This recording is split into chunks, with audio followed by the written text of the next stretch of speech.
خدا کسی را مهمان کنه چقدر عزیز میگرداند. الله وقتی یک بنده را مهمان بکنه او خیلی عزیز خود میگرداند، مقرب میسازد. در حدیث وارد شده که حضرت موسی به پروردگار عالم میگه خدایا اون انسانی که آخرین لحظه از جهنم تو نجات پیدا میکند و وارد بهشت میشود چگونه انسانی است؟ آخرین انسانی که وارد بهشت میشود کیست؟ آخرین انسان الله به موسی میگه یک فردی است وقتی او از جهنم نجات میدم روی خود را به جهنم میکند، میگه من حمد خدا را به جا میارم که خدا از تو مرا نجات داد. بعد به الله عرض میکند خدایا کجا برم؟ کجا برم؟ میگه برو داخل بهشت. وقتی بنده پا میگذاره داخل بهشت میبینه که جایی برای انسان در بهشت وجود ندارد، فکر میکنه بهشت پره، پس بیرون میشود میگه خدایا بهشت که پر شده جایی برای من نیست. الله میگه بنده من آیا به اندازی پادشاهی بزرگترین پادشاهی دنیا میخواهی برای تو بدم؟ بنده میگه خدایا تو رب العالمینی مرا مسخره میکنی. چقدر انسان عزیز خدا میشود، چقدر انسان با خدای خود ارتباط برقرار میکند. این گفتگوی خودمانی را بنگرید که بنده به خدا میگه خدایا مرا مسخره میکنی.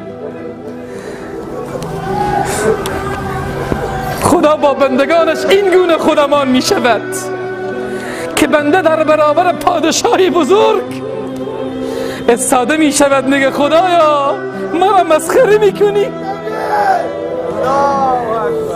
بهشت جایی برای من نیست، تو میگی به اندازی پادشاهی بزرگترین پادشاهی دنیا میدهم. الله میگه 2 برابر. بنده تعجب میکند. الله میگه 3 برابر. الله میگه 4 برابر. بنده میگه خدایا راضی شدم. الله میگه 10 برابر. برو در بهشت 10 برابر پادشاهی دنیا برای توست.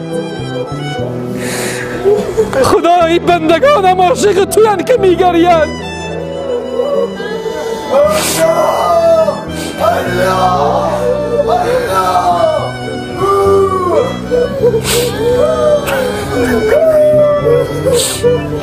خدایا همه این جمع را به بهشت برسان. خدای بهشت تو چقدر زیباست. خدا بنده نوازی میکند. این خداست رب العزت و الجلال، اینقدر بندگان خود را نوازش میدهد. این بهشت، این پروردگار که چنین عزت برای بهشتیان میده.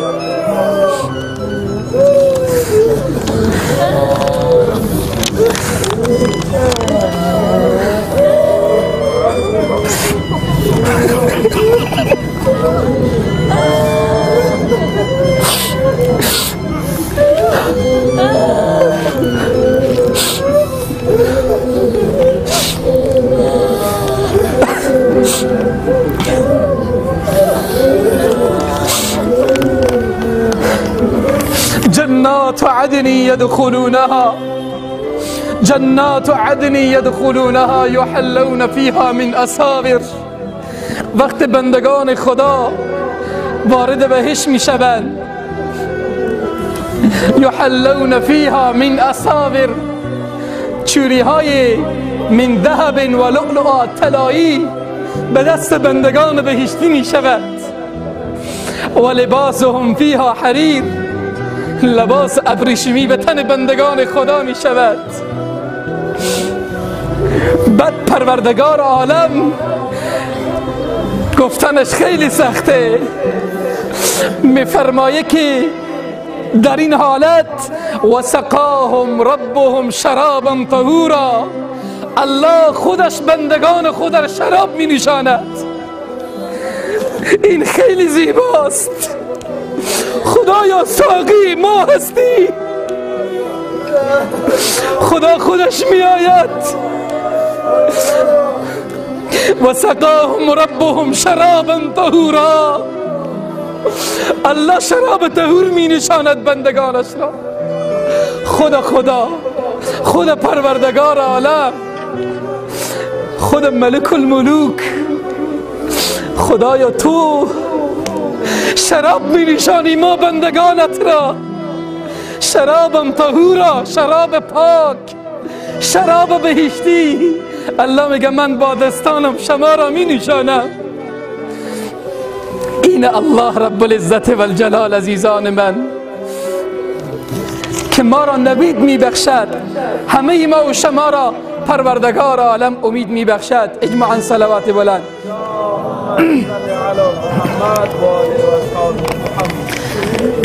بالاتر از همه جنت الفردوس پروردگار. پیامبر می فرمایند وقتی از الله تقاضا می کنید خدایا بهشت، جنت الفردوس را تقاضا کنید. این جنت الفردوس کجاست؟ پیامبر می فرمایند و اعلی الجنه، بالاترین بهشت جنت الفردوس، و فوقه عرش الرحمن، سقف این بهشت فردوس عرش خدایه. خدایا چی می شود آن روزی که در بهشت و در جنت الفردوس قرار بگیریم، سر خود را بالا بکنیم، سقف خانه ما عرش تو باشد. سقف خانه ما عرش تو باشد. ای الله، خدایا این خیلی زیباست. در بهشت در کنار پیامبرت باشیم، سر بالا بکنیم، عرش تو را ببینیم. و بالاتر از خود بهشت، بالاتر از جنت الفردوس، زمان است که رب العزت پرده بر می دارد و بندگان خدا رب خدا را مشاهده می کنند. رب العزت و الجلال را تماشا می کنند. با دیدار خدا بهش فراموش می شود. وجوه یومئذ ناظره، روحا تر و تازه و تابانه، الی ربها ناظره، الله خدا را تماشا می کنند، پروردگار خدا را می بینند. در بهشتی الله، در مهمان سرای خدا الله منو تو رو مهمان می کند تا پرده را بردارد، جمال خود را برای بندگانش نشان بدهد. من و شما به چنین روزی ایمان داریم و باور داریم و عقیده داریم عزیزان. نباید در دنیا امراض، مصایب، بلاها من و شما را از پا در آورد. ما باید خوش باشیم به فضل رحمت پروردگار عالم. خدا خودش آماده می کند این بهشت را برای من و تو. به این بهشت باید خیلی خوش باشیم. خوش باشیم اون لحظه‌ای که رب العزت پرده بر می دارد، میگه بندگان رب العالمین را مشاهده بکنید. خدایی که مالک بهشته، الله میگه مر مشاهده بکنید. با دیدار خدا همه چیز فراموش می شود. شراب بهشت، میوه های بهشت، حوران بهشت، فقط بندگان مبهوت می شوند به دیدار رب العزت و الجلال. خدایی که زیباست، خدایی که دارای جمال، خدایی که دارای کمال، بندگان خدا خدای با جمال و با کمال خدا رو می بینند. گویی بهشت می وزد. زمان انسان می خواهد داخل بهشت بره، قلبش باید یک بهشت باشه و امروز قلب ما و شما بهشت دل شده و بوی بهشت میوزد. به این بهشت رب العزت امید داشته باشیم، خوش باشیم که پروردگار عالم بندگان خود در بهشت نوازش میده.